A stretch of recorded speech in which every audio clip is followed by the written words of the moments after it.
Troops from Somalia's elite Danab, or Lighting Brigade recently took part in this year's annual Justified Accord military exercise for the first time, during which they trained with U.S. service members on how to conduct urban operations and counter unmanned aerial systems, defense officials said. Trained and mentored by U.S. and international advisors, the Danab unit is a special operations unit that plays a critical role in the Somali government's fight against al-Shabaab, a terrorist group that has pledged its allegiance to al-Qaeda. The U.S. military also routinely targets al-Shabaab with airstrikes.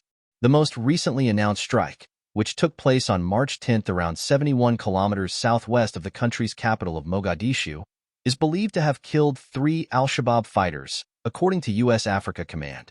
From February 27 to March 7, soldiers with Danab participated in the Justified Accord exercise, which was held at the Counterinsurgency Terrorism and Stability Operations Training Center in Nanyuki, Kenya.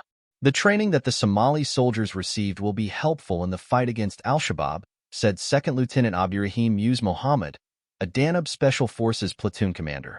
Mohammed, who joined Danab in 2016, said the counter-drone training that his soldiers received during Justified Accord will help them avoid being detected by al-Shabaab on the battlefield. Most of everything we did here, we will apply in operations, Mohammed told Task and Purpose in a February 29 interview. He added that Danab is at the tip of the spear in the fight against al-Shabaab. The difference between us and the other units is the training we get from the U.S. guys, Mohammed said. We get a lot of benefits because they get us and they mentor us. They give us whatever we need.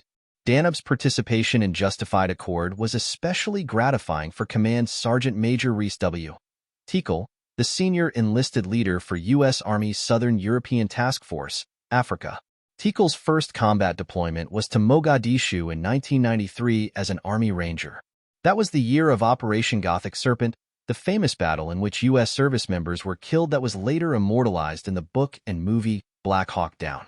With less than 1 year of experience in the Army, that experience had a tremendous impact on my development as a soldier and Army professional, Tekel told Task and Purpose.